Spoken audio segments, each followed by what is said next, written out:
नमस्कार। एकता शान्ति र संस्कारको संवाहक कालिका एचडीमा तपाईलाई स्वागत छ।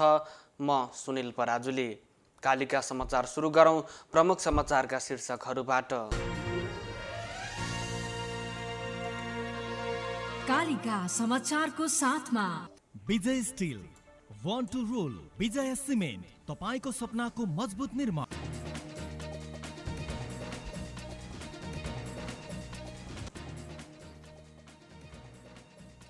सरकारलाई सडकदेखि संसदसम्म तीव्र दबाब दिने कांग्रेस सभापति देउबाको भनाई। शक्ति हासिल गर्दै आगामी संसदमा थप प्रभावकारी ढंगले प्रस्तुत हुने दाबी। पछिल्लो 24 घण्टामा नेपालमा 830 जनामा कोरोना संक्रमण पुष्टि, थप 9 जनाको ज्यान गयो। अमेरिकाका जनताले सोमबारदेखि कोरोना विरुद्धको खोप पाउने। सुरुमा देशका 2 करोड 10 लाख स्वास्थ्यकर्मी र 30 लाख ज्येष्ठ नागरिकलाई खोप दिइने तयारी। र खेलकुद क्षेत्रको प्रतिष्ठित पल्सर स्पोर्ट्स अवार्ड पुसको अन्तिम साता हुने।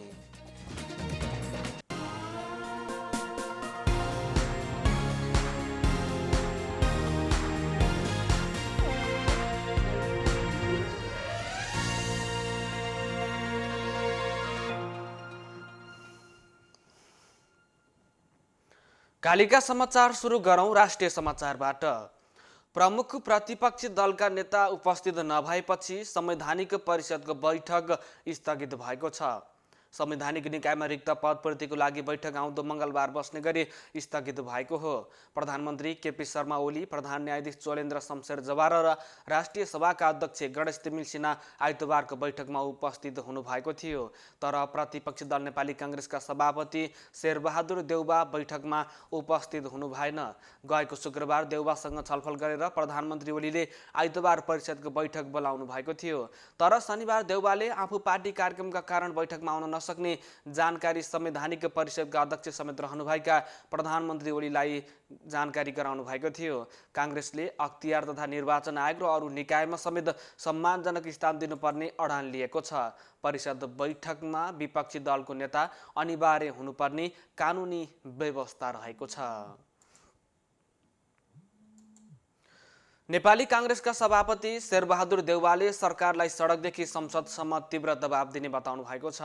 प्रतिपक्षका रूपमा कांग्रेसले निरन्तर शालीन संवाद, मैत्री र जिम्मेवार भूमिका निभाउँदै आएको, तर वर्तमान सरकारले त्यसलाई कमजोरीको रूपमा बुझ्ने दृष्टता गरेको उहाँको आरोप छ।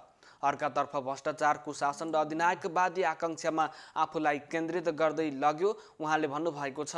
भोलि सोमबार 29 गते देशभर हुने प्रदर्शनको अघिल्लो दिन अपिल जारी गर्दै देउवाले भन्नुभएको छ, नेपाली कांग्रेसले सडकदेखि संसदसम्म अब सरकारलाई तीव्र दबाब दिनु छ र जनताको वितृष्णालाई सम्बोधन गर्न संयम र सशक्त ढंगले अघि बढ्नु छ। त्यसकै सुरुवात हो भोलिको सांकेतिक प्रदर्शन। भोलिको प्रदर्शनबाट शक्ति हासिल गर्दै आगामी संसदमा नेपाली कांग्रेस थप प्रभावकारी ढंगले प्रस्तुत हुने देउवाले बताउनु भएको छ। उहाँले प्रदर्शनलाई व्यवस्थित र शान्तिपूर्ण बनाउन भौतिक दूरी राख्न तथा मास्क प्रयोग गर्न अपिल समेत गर्नु भएको छ। नेपाल कम्युनिस्ट पार्टी नेकपाको स्थायी कमिटीको बैठक नेता कमान सिंह लामाको निधनमा शोक व्यक्त गरेर सकिएको छ।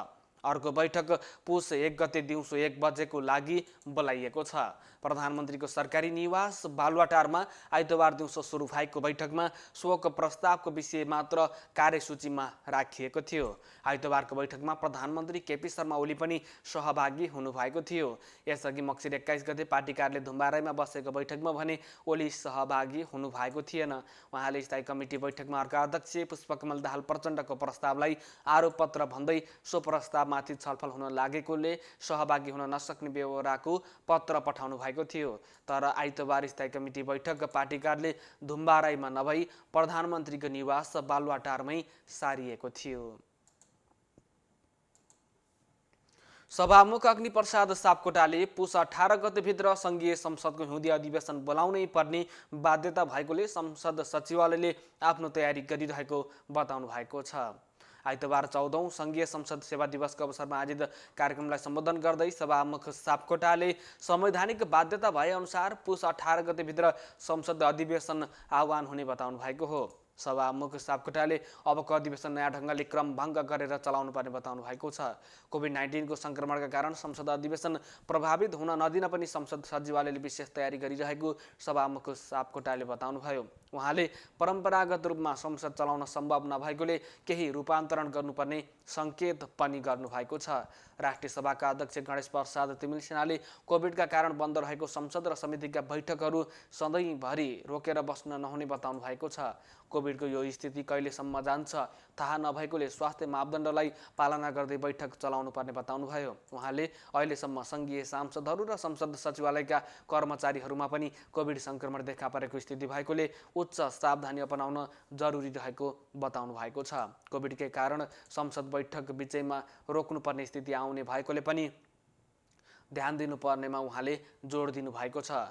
कार्यक्रममा कानुन न्याय तथा संसदीय मामिला मन्त्री डाक्टर शिवमाया तुङ्गा आम्फेले सङ्घीय संसद सेवामा रहेका कर्मचारीहरूको कानुन निर्माणमा महत्त्वपूर्ण भूमिका रहेको बताउनु भएको छ।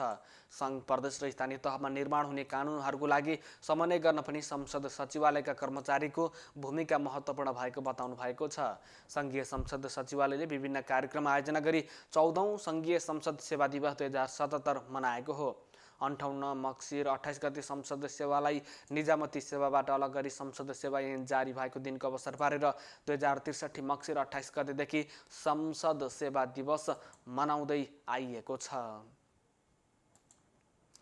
सञ्चार तथा सूचना प्रविधि मन्त्री पार्वत गुरुङले सरकारलाई असफल बनाउने प्रयास भइरहेकोले देशमा आर्थिक क्रान्ति हुन नसकेको दावी गर्नुभएको छ। नेपाल हस्तकला महासङ्घको 48औं वार्षिक उत्सव एवं 9औं हस्तकला दिवसको अवसरमा आइतबार आयोजित कार्यक्रमलाई सम्बोधन गर्दै मन्त्री गुरुङले राजनीतिक स्थिरता कायम भएपछिको सरकारलाई पनि असफल बनाउने प्रयास हुँदा देशमा आर्थिक क्रान्तिको सुरुवात हुन नसकेको बताउनुभयो। सरकारलाई असफल बनाएर नेपालमा बहुमतको सरकार टिक्न सक्दैन भन्ने म्यासेज दिन खोजिएको पनि मन्त्री गुरुङले बताउनुभयो। नेपाललाई छिमेकी मुलुकहरूले गरी खाएको देख्न नचाहने परिस्थितिले पनि राजनीतिक स्थिरता कायम हुन नसकेको टिप्पणी मन्त्री गुरुङले गर्नुभयो। राजनीतिक पार्टीहरू र नेताहरूको बीचमा देखिएको असन्तुष्टिले फेरि पनि देशलाई असफल बनाउने दिशातर्फ धकेल्न खोजेको बताउनुभयो। देशमा कुनै एक पार्टीको सरकार टिकाउने वा नटिकाउने भन्दा पनि मुलुकलाई स्थिरतातर्फ लैजाने समृद्धितर्फ लैजानको निम्ति वातावरण बन्नुपर्ने बताउनुभयो। तर त्यस्तो वातावरण बन्न नसक्दा उद्योग व्यवसाय प्रभावित भएको मन्त्री गुरुङले बताउनुभयो। शहरी विकास मन्त्री कृष्ण गोपाल श्रेष्ठले पार्टीभित्र देखिएको समस्याको समाधान अल्पमत र बहुमतबाट हुन नसक्ने बताउनु भएको छ। आइतबार काठमाडौँमा आयोजित कार्यक्रममा बोल्दै मन्त्री श्रेष्ठले पार्टीभित्रको अहिलेको समस्याको समाधान अल्पमत र बहुमतबाट हुन नसक्ने बताउनु भएको हो। पार्टीको एकता नै 60 र 40% अनुपातमा भएकोले पनि बहुमत र अल्पमतमा जाँदा एकले अर्कोलाई समाप्त पार्ने स्थिति हुने भएकोले दुई अध्यक्षको सहमति बेगर कुनै पनि समस्याको समाधान हुन नसक्ने बताउनुभयो। उहाँले पार्टी अध्यक्ष पुष्पकमल दाहाल प्रचण्डले प्रस्तुत गर्नुभएको 19 पृष्ठ लामो दस्तावेज आरोपपत्र भएकोले पार्टीभित्र छलफल नै गर्न नहुने बताउनुभयो। प्रधानमन्त्री एवं पार्टी अध्यक्ष केपी शर्मा ओलीले प्रस्तुत गरेको 38 पृष्ठ लामो दस्तावेजमाथि छलफल गरेर अगाडि बढे मात्रै पार्टीले निकास पाउने पनि मन्त्री श्रेष्ठले बताउनु भएको छ। मन्त्री श्रेष्ठले प्रधानमन्त्री ओलीले प्रधानमन्त्री पद अबको चुनावपछि र पार्टी अध्यक्ष पद आगामी महाधिवेशनपछि मात्रै छान्ने पनि स्पष्ट पार्नु भएको छ। पार्टी एकता दुई अध्यक्षको सहमतिबाट मात्रै सम्भव भएको र सहमतिको आधारमा पार्टीलाई सञ्चालन गर्ने भनिएकोले अहिले पनि दुई अध्यक्षबीच सहमति हुन जरुरी रहेको बताउनु भएको छ। दुई अध्यक्ष मध्ये एकले समझदारी छाडेपछि समस्या उत्पन्न भएको पनि मन्त्री श्रेष्ठले बताउनु भएको छ। नेपालमा पछिल्लो 24 घण्टामा 830 जना कोरोना संक्रमित थपिएका छन्। स्वास्थ्य तथा जनसङ्ख्या मन्त्रालयका अनुसार पछिल्लो 24 घण्टामा 830 जना कोरोना संक्रमित थपिएका हुन्। यो सँगै नेपालमा कुल संक्रमितको सङ्ख्या 2,48,423 पुगेको छ। पछिल्लो 24 घण्टामा थप 9 जना कोरोना संक्रमितको मृत्यु भएको छ। यो सँगै नेपालमा कोरोना संक्रमणबाट मृत्यु हुनेको सङ्ख्या 1698 पुगेको छ। पछिल्लो 24 घण्टामा 5181 जना जनाको पिसिआर परीक्षण भएको छ। नेपालमा हालसम्म 18,31,041 जनाको पिसिआर परीक्षण भएको छ। नेपालमा हालसम्म कुल सङ्क्रमित मध्ये 10,994 जना सक्रिय सङ्क्रमित छन्। पछिल्लो 24 घण्टामा 1500 जना कोरोना सङ्क्रमण मुक्त भएका छन्। यो सँगै कुल सङ्क्रमण मुक्त हुनेको सङ्ख्या 2,35,731 पुगेको छ। पछिल्लो 24 घण्टामा काठमाडौँ उपत्यकामा 348 जनामा कोरोना सङ्क्रमण पुष्टि भएको छ। काठमाडौँमा 258, ललितपुरमा 65 र भक्तपुरमा 25 जनामा सङ्क्रमण भएको छ।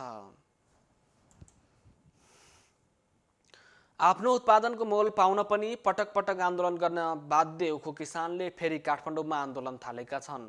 पुस महिनाको चिसोको प्रवाह नगरी तराईका विभिन्न जिल्लाबाट आएका उखु किसानले काठमाडौँको माइती घर मण्डलामा आइतबारदेखि प्रदर्शन थालेका हुन्। आफ्नो उखु लगेको चिनी मिल सञ्चालकबाट बाँकी रकम उठाइदिन उनीहरूले माग गरेका छन्।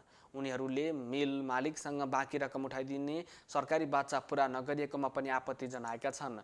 उनीहरूले गत वर्षको पुस 16 गते आफूहरूसँग गरिएको सम्झौता कार्यान्वयन गर्न आग्रह गर्दै माग पुरा नभए सिंहदरबार र बालोटार घेराउ गरिने चेतावनी पनि दिएका छन्। मक्सिर 26 गतेसम्म किसानको बाँकी बक्यौता सबै चुक्ता गर्न गरिएको सम्झौता 1 वर्षसम्ममा मिल मालिकले पुरा नगरेकोले आफ्नो पीडा सुनाउन काठमाडौँ नै आउनु परेको उखु किसान सङ्घर्ष समिति सर्लाहीका संरक्षक राकेश मिश्रको भनाइ छ। उद्योग मन्त्रीसँग भेटेर आफ्ना समस्या राख्दा सबै पैसा दिलाउने उहाँले गरेको बाचा पनि पुरा नभएको उनीहरूको भनाइ छ। 4वटा चिनी मिलले उखु किसानको करोडौँ रुपियाँ तिर्न बाँकी छ। उखु मिलसँग किसानले अझै 52 करोडभन्दा धेरै रकम लिन बाँकी रहेको जनाइएको छ। सबैभन्दा बढी श्रीराम सुगर मिलसँग 26 करोड, अन्नपूर्ण सुगर मिलसँग 17 करोड, लुम्बिनी सुगर मिलसँग 8 करोड 41 लाख र इन्दिरा सुगर मिलसँग 4 करोड 70 लाख रुपैयाँ किसानले लिन बाँकी रहेको छ। ललितपुर महानगरपालिकाले शहरी सुन्दरता कायम गर्ने उद्देश्यसहित नगर सचेतना अभियान सुरु गरेको छ। सडकको छेउमा राखिने पर्चा, पम्पलेट र होर्डिङ बोर्डले सहरको सुन्दरतालाई कुरूप बनाएको भन्दै महानगरले त्यस्ता सामग्री टाँस्ने र झुन्ड्याउने काम नगर्न सचेतना अभियान सुरु गरेको हो। आइतबारे कार्यक्रम आयोजना गरी महानगरपालिकाका मेयर चेरीबाबु महर्जनले अभियानको शुभारम्भ गर्नुभएको छ। कुनै पनि व्यक्ति वा सङ्घ-संस्थाले पर्चा, पम्पलेट, ब्यानर टाँस्ने वा झुन्ड्याउने काम गरेमा कारबाही गर्ने उहाँले स्पष्ट समेत पार्नु भएको छ। सडकको छेउमा रहेका बिजुलीका पोलहरूमा जथाभावी तार झुन्ड्याउने काम भइरहेकोले त्यसको व्यवस्थापन गरिने मेयर महर्जनले बताउनु भएको छ। उहाँले स्वच्छ र सफा नगर निर्माणको लागि महानगरवासीको सहयोग अनिवार्य रहेको पनि बताउनु भएको छ। प्रतिष्ठित व्यवसायिक संस्था हिमालयन अर्गनाइजेसन अन्तर्गतको हिमालयन मोटरगार्ड कम्पनीले नेपाली बजारमा नयाँ इलेक्ट्रिक अटोको बिक्री सुरु गरेको छ। कम्पनीले केरला अटोमोबाइल्सले भारतमा निर्माण गरेको निमजी इलेक्ट्रिक अटो नेपाली बजारमा ल्याई बिक्री वितरण सुरु गरेको हो। कम्पनीले देशभर आजदेखि बिक्री वितरण शुभारम्भ गरेको छ। कम्पनीका अनुसार इलेक्ट्रिक अटोको सञ्चालन खर्च प्रति किलोमिटर 75 पैसा रहेको छ। अटोमा जडान गरिएको ब्याट्रीमा 3 वर्ष वा 1500 लाइफ सर्कलको वारेन्टी रहेको छ भने 3 घण्टा 55 मिनटमै फुल चार्ज गर्न सकिनेछ। सो अटोले 30 डिग्रीसम्मको उकालो सजिलै चढ्न सक्ने र नेपालको बाटो सुहाउँदो भएको पनि बताइएको छ। टेम्पोले प्रति घण्टा 50 किलोमिटर यात्रा गर्न सक्नेछ। एकता, शान्ति र संस्कारको संवाहक कालिका एचडीमा प्रसारित कालिका समाचारमा पालो भएको छ विज्ञापनको, तर त्यसभन्दा अगाडि प्रमुख समाचारका शीर्षकहरू।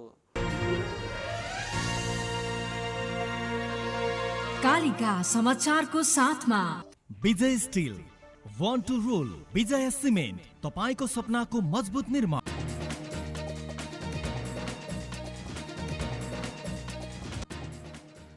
सरकारलाई सडकदेखि संसदसम्म तीव्र दबाव दिने कांग्रेस सभापति देउवाको भनाई।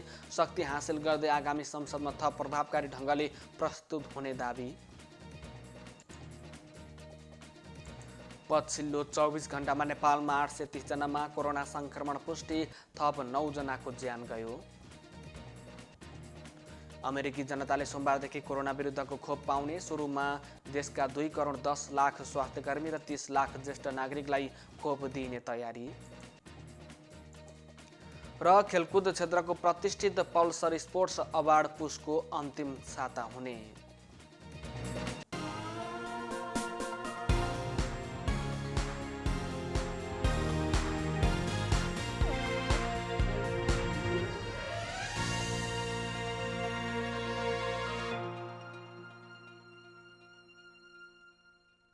पूर्ण स्वचालित मसिनमा उच्च स्तरीय ब्लेड प्रयोग गरी उत्पादन भएको नेपालको पहिलो टेगुम जर्मनी प्रविधिद्वारा उत्पादित विजय स्टिल सम्पूर्ण रूपमा ल्याब परीक्षणपछि उत्पादन हुने अत्यधिक भूकम्प प्रतिरोधक, वर्षौंसम्म टिक्ने, खिया प्रतिरोधक, उच्च शक्ति, उत्कृष्ट वजन अनि उच्च लचकता, अग्नि प्रतिरोधक, रिब्समा अतिरिक्त मोटाई, उच्च वेल्डिङ क्षमता अनि उच्च इलोङ्गेसन, एक नासको तौल, लम्बाई अनुपात अब आफ्नो निर्माणलाई दिनुहोस् विजय स्टिलको शक्ति। Vijay steel FE 500, FE 500D, Vijay steel, born to rule. हाँस्दै खेल्दै सानो सानो खुसीमा भुल्दै हुर्किँदैछ नेपाल चोको फनमा रमाउँदै नयाँ साथी बनाउँदै विशाखोलाई मनाउँदै हुर्किँदैछ नेपाल चोको फनमा रमाउँदै। नेपालको सर्वाधिक लोकप्रिय चोकलेटी wafer choco fun. Choco choco choco choco choco fun.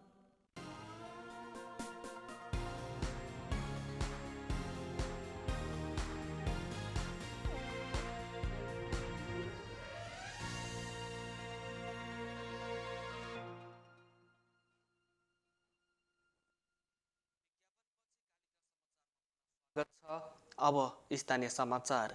Bharatpur महानगरपालिका वडा नम्बर 18 का वडा अध्यक्ष दीपक लामाले आफ्नो जन्मदिनको अवसर पारेर जाडोको न्यानो कपडा सहयोग गर्नुभएको छ। आज एक कार्यक्रमका बीच लामाले वडा नम्बर 18 कै गुन्जनगरमा स्थापना भएको श्री परमानन्द स्मृति वैदिक विद्या भवन गुरुकुलमा अध्ययन गर्ने विद्यार्थीहरूलाई जाडोको लत्ता कपडा सहयोग गर्नुभएको हो। यसअघि लामाको विशेष सक्रियतामा विद्यालयलाई महानगरबाट 10 कट्ठा जग्गा उपलब्ध भएको थियो। न्यानो कपडा हस्तान्तरण गर्दै लामाले बालबालिकाको उज्जवल भविष्यको कामना गर्नुभएको छ। साथै उहाँले विद्यालयमा आवश्यक पर्ने कुराहरू परिपूर्तिको लागि आफूले सक्दो पहल गर्ने आश्वासन समेत दिनुभएको छ। कार्यक्रममा गुरुकुल प्राचार्य ज्ञान प्रसाद भुर्देलले नेपाली माटो अनुसारको शिक्षा दिने पूर्वीय दर्शन, पूर्वीय संस्कृति, विशेष गरी आध्यात्मिक दर्शनको प्रचार प्रसार गर्ने उद्देश्यले श्री परमानन्द स्मृति वैदिक विद्या भवन गुरुकुलको स्थापना भएको बताउनु भएको थियो। कालिका समाचारमा अब अर्थ समाचार।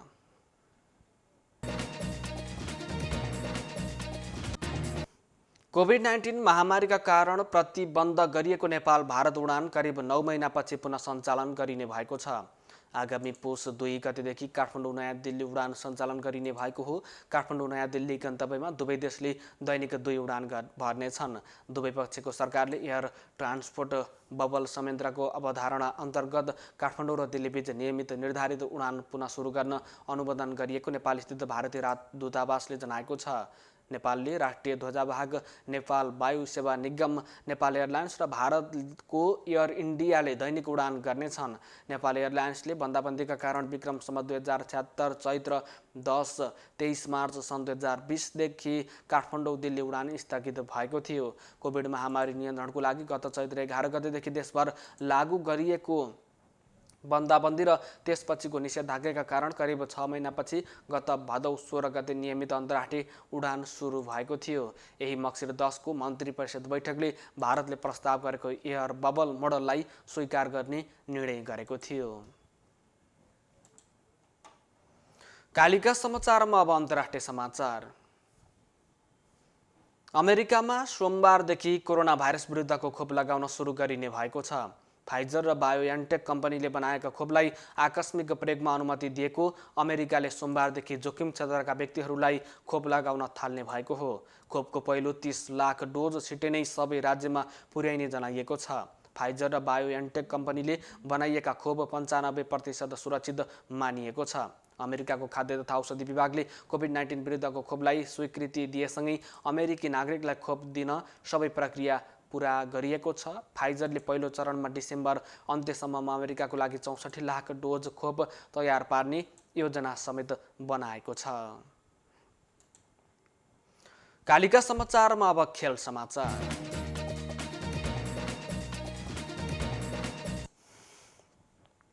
खेलकुद क्षेत्रको प्रतिष्ठित पल्सर स्पोर्ट्स अवार्ड 2076 पुसको अन्तिम साता हुने भएको छ। खेलाडी र खेलकर्मीको लागि प्रदान गरिने नेपाली खेलकुदको सबैभन्दा ठुलो अवार्डको 17औं संस्करण आगामी पुस 28 गते ललितपुर स्थित कराते एकाडेमीको हलमा आयोजना हुने भएको छ।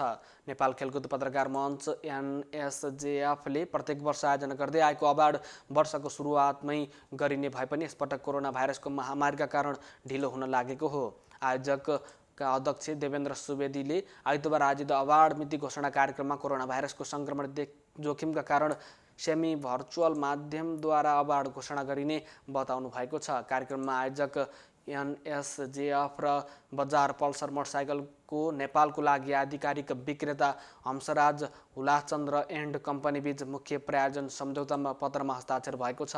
सम्झौता पत्रमा एनएसजेएफका अध्यक्ष सुवेदी र हंसराज हुलाचन्द्र एन्ड कम्पनीका निर्देशक अभिमन्यु गोल्छाले हस्ताक्षर गर्नुभयो। सम्झौता अनुसार कम्पनीले अवार्डको लागि एनएसजेएफलाई 4वटा बजार पल्सर एनएक्स मोटरसाइकल र अन्य विभिन्न उपहारहरू तथा नगदसहित 28,40,600 रुपैयाँ उपलब्ध गराउनेछ। त्यसबापत अवार्डको नाम पल्सर स्पोर्ट्स अवार्ड हुनेछ। एकता, शान्ति र संस्कारको संवाहक कालिका एचडीमा प्रसारित कालिका समाचारको अन्त्यमा प्रमुख समाचारका शीर्षकहरू पुनः एकपटक। कालिका समाचारको साथमा Vijay steel, want to rule, Vijay cement, तपाईको सपनाको मजबुत निर्माण।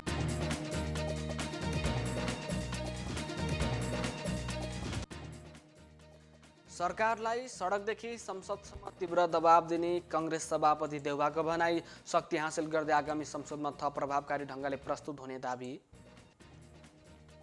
पछिल्लो 24 घण्टामा नेपालमा 830 जनामा कोरोना संक्रमण पुष्टि, थप 9 जनाको ज्यान गयो। अमेरिकी जनताले सोमबारदेखि कोरोना विरुद्धको खोप पाउने। सुरुमा देशका 2 करोड 10 लाख स्वास्थ्यकर्मी र 30 लाख ज्येष्ठ नागरिकलाई खोप दिने तयारी।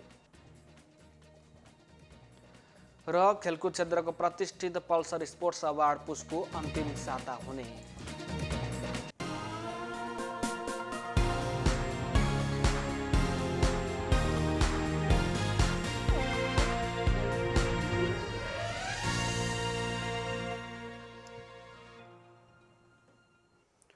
एकता, शान्ति र संस्कारको संवाहक कालिका एचडीमा प्रसारित कालिका समाचार अहिलेको लागि यति नै। हेर्दै गर्नुहोला कालिका एचडी। म सुनिल पराजुली बिदा हुन्छु। नमस्कार।